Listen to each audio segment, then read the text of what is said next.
नमस्कार दोस्तों, मैं Vishnudhari Singh, advocate Vishnudhari Singh legal channel में आप सभी दर्शकों का स्वागत करता हूं। दोस्तों, आज मेरे वीडियो बनाने का टॉपिक है कि जब आप न्यायालय में पार्टीशन सूट दायर करें, बंटवारा का मुकदमा दायर करें, वैसी परिस्थिति में आपको किन किन बातों का ख्याल रखना चाहिए, यानी किन किन बातों का ध्यान रखना चाहिए। तो दोस्तों, आइए अपने मूल टॉपिक पर मैं चलता हूँ। दोस्तों, इसके पहले आपको मैं जानकारी दे दूँ, मेरा सारा वीडियो जो लीगल टॉपिक पर है फेसबुक और इंस्टाग्राम पर भी अपलोड है। आप अगर चाहें तो उसे वहां भी देख सकते हैं। तो दोस्तों, आइए बिना समय गंवाए अपने मूल टॉपिक पर चर्चा करें। दोस्तों, जब आप न्यायालय में कोई भी पार्टीशन सूट दायर करते हैं यानी बंटवारावाद दायर करते हैं, वैसी परिस्थिति में आपको कुछ बातों का ख्याल करना पड़ता है। दोस्तों, हर एक सिविल केस में यह जरूरी है कि आपको सिविल केस के बुनियादी बातों की जानकारी आपके पास होनी चाहिए, अन्यथा न्यायालय आपके सूट को डिसमिस कर देगा, खारिज कर देगा। दोस्तों आइए अब समझते हैं कि पार्टीशन सूट में आपको किन किन बातों का ध्यान रखना चाहिए। जब आप बंटवारावाद न्यायालय में दाखिल करें तो अपने प्लेंट में आप क्या क्या बातें लिखें और कौन कौन चीज़ लगाएं जिससे आपका वाद खारिज न हो और आपका हिस्सा आपको न्यायालय दे सके। तो दोस्तों, आइए देखते हैं किन किन बातों का ध्यान रखना चाहिए। दोस्तों, किसी भी पार्टीशन सूट के लिए जब आप प्लेंट यानी कोई भी वाद पत्र न्यायालय में दाखिल करते हैं, उनमें निम्न बातों का होना जरूरी है। दोस्तों, पहली चीज़ है कि वह प्रॉपर्टी ज्वाइंट फैमिली प्रॉपर्टी होनी चाहिए या एंसेस्ट्रल प्रॉपर्टी होनी चाहिए जिसमें आप अपने हिस्सा का दावा करते हैं। दोस्तों, ज्वाइंट फैमिली प्रॉपर्टी और एंसेस्ट्रल प्रॉपर्टी जिसे आप खानदानी संपत्ति कहते हैं, पैतृक संपत्ति कहते हैं, इसी में दोस्तों आपका हिस्सा निहित है। अन्य किसी भी निजी संपत्ति में दूसरे का हिस्सा नहीं होता है। दोस्तों, तो ये जरूरी है कि सबसे पहले बंटवारावाद जब आप दायर करें वह संपत्ति को देखें जो ज्वाइंट है और जो एंसेस्ट्रल है। दोस्तों, आता है दूसरा बिंदु, दस्तावेज। जब आप न्यायालय में प्लेंट दाखिल करते हैं तो उसके साथ आपको कुछ दस्तावेजों की जरूरी है। दोस्तों, कोई भी प्रॉपर्टी होता है उसका एक निश्चित दस्तावेज होता है। आपके पास भी ज्वाइंट फैमिली प्रॉपर्टी है या कोई एंसेस्ट्रल प्रॉपर्टी है जिसे आप खानदानी संपत्ति भी कहते हैं, उसका भी मूल दस्तावेज होगा। ज्वाइंट फैमिली प्रॉपर्टी है जैसे कोई खरीदगी संपत्ति हुई। दोस्तों, अगर खरीदगी संपत्ति है तो उसका मूल प्रति यानी रजिस्ट्री का मूल प्रति यानी सेल डीड का मूल प्रति, और अगर खानदानी संपत्ति है तो खतियान की मूल प्रति या सर्टिफाई कॉपी आप अपने प्लेंट के साथ न्यायालय में जरूर दाखिल करें। दोस्तों, दस्तावेज के साथ एक बात बताना मुझे जरूरी है कि अगर आपके पास मूल प्रति नहीं है तो आप फोटो कॉपी भी न्यायालय में दाखिल कर सकते हैं, लेकिन इसके लिए आपको बताना होगा कि इसकी मूल प्रति किस प्रतिवादी के पास है, यानी आपके जो विपक्षी हैं वो किनके पास है। जिनका आप नाम अपने प्लेंट में देंगे, न्यायालय उनसे दस्तावेज की मांग करके यह सुनिश्चित करेगा कि यह संपत्ति ज्वाइंट फैमिली प्रॉपर्टी है और एंसेस्ट्रल प्रॉपर्टी है। दोस्तों, तीसरा मूल बिंदु है दोस्तों, वादी अपना हिस्सा बताएं, यानी वादी मतलब जो केस कर रहा है जिसे अपना हिस्सा चाहिए। दोस्तों, अगर आप न्यायालय में अपने हिस्से के लिए मुकदमा दाखिल करते हैं, जो प्लेंट दाखिल करते हैं, वाद पत्र दाखिल करते हैं, उसमें दोस्तों आपको अपना हिस्सा उस कुल संपत्ति में बताना जरूरी है। जैसे मान लीजिए दोस्तों संपत्ति 5 बीघे की है तो 5 बीघा में आपको कैमा हिस्सा चाहिए, यानी 5 बीघा में बंटवारा करना है 5 आदमियों में, तो आपका हिस्सा 1/5 भाग यानी 20% ही चाहिए।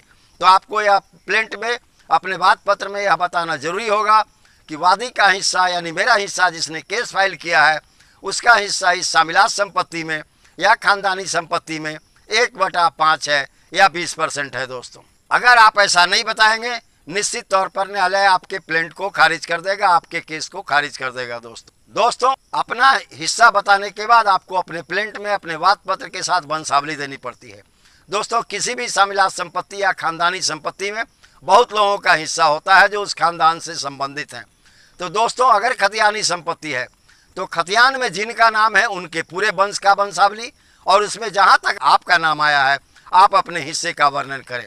अगर ज्वाइंट फैमिली प्रॉपर्टी है तो जिन्होंने ज़मीन खरीदा है उन्हीं से वंशावली, यानी ज़मीन अगर आपके पिताजी खरीदे हैं तो पिताजी और उनके बाल बच्चे और माताजी की वंशावली जरूरी है। दोस्तों, कहने का मतलब कि आप अपना हिस्सा निकालने के लिए यह जरूरी है कि वाद पत्र के साथ प्लेंट के साथ आप अपनी वंशावली जरूर संलग्न करें, नहीं तो इस आधार पर भी मुकदमा आपका न्यायालय में खारिज कर दिया जाएगा।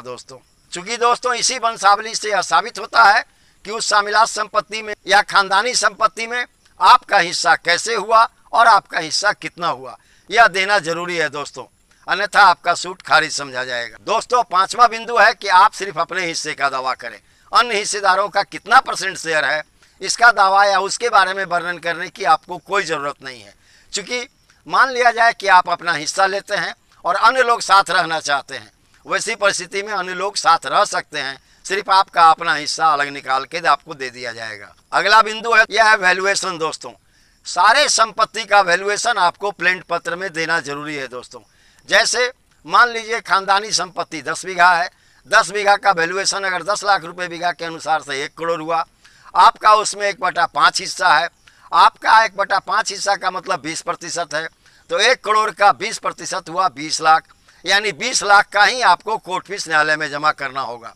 लेकिन दोस्तों, वैल्यूएशन यानी जब उस जमीन की कीमत पूरे संपत्ति की बतानी होगी, जो आपकी संपत्ति एंसेस्ट्रल है या ज्वाइंट फैमिली प्रॉपर्टी है, और आपको कोर्ट फीस सिर्फ अपने हिस्से तक की संपत्ति में देना होगा। दोस्तों, बिहार के अंदर में एक पार्टीशन सूट के लिए एक फिक्स कोर्ट फीस है 250 रुपया, यानी 250 रुपया में बिहार के आप किसी भी कोने में अपने खानदानी संपत्ति में से अपना हिस्सा आप निकलवा सकते हैं। अगला बिंदु है दोस्तों जुरिस्डिक्शन।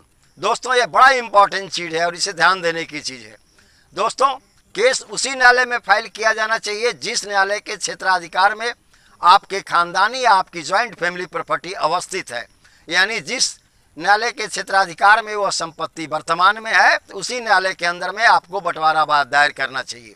दोस्तों, यहाँ एक और ध्यान देने की बात है कि मान लें कि आपकी संपत्ति विभिन्न जिला में है या विभिन्न राज्यों में है, तो दोस्तों 10 राज्यों में या 15 राज्यों में जहाँ जहाँ आपकी खानदानी या ज्वाइंट फैमिली प्रॉपर्टी है, उन न्यायालयों में किसी एक न्यायालय में आप अपने पूरे खानदान की संपत्ति का, सभी राज्यों की संपत्ति का, 10 जगह की संपत्ति का बंटवारा कर सकते हैं दोस्तों। लेकिन दोस्तों, और भी चीज़ याद रखें कि आपको सारे संपत्ति का बंटवारा एक बार करना चाहिए।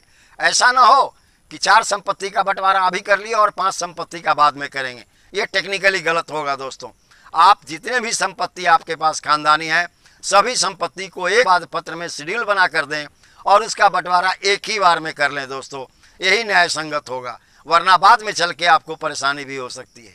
दोस्तों, प्रत्येक पार्टीशन सूट में डिग्री 2 प्रकार से दी जाती है, 2 तरह से होती है। दोस्तों, पहली डिग्री होती है प्रीलिमिनरी डिग्री या प्राइमरी डिग्री जिसे कहते हैं, या प्रारंभिक डिग्री कहते हैं। दोस्तों, इसके अंदर में वादी यानी जो केस किया है, दोस्तों जो हिस्सा की मांग कर रहा है, उसके हिस्से का निर्धारण होता है, कितना % उसका हिस्सा या कितना भाग उसका हिस्सा इस शामिलात संपत्ति में या इस खानदानी संपत्ति में हुआ। और दूसरा डिग्री है दोस्तों फाइनल डिग्री।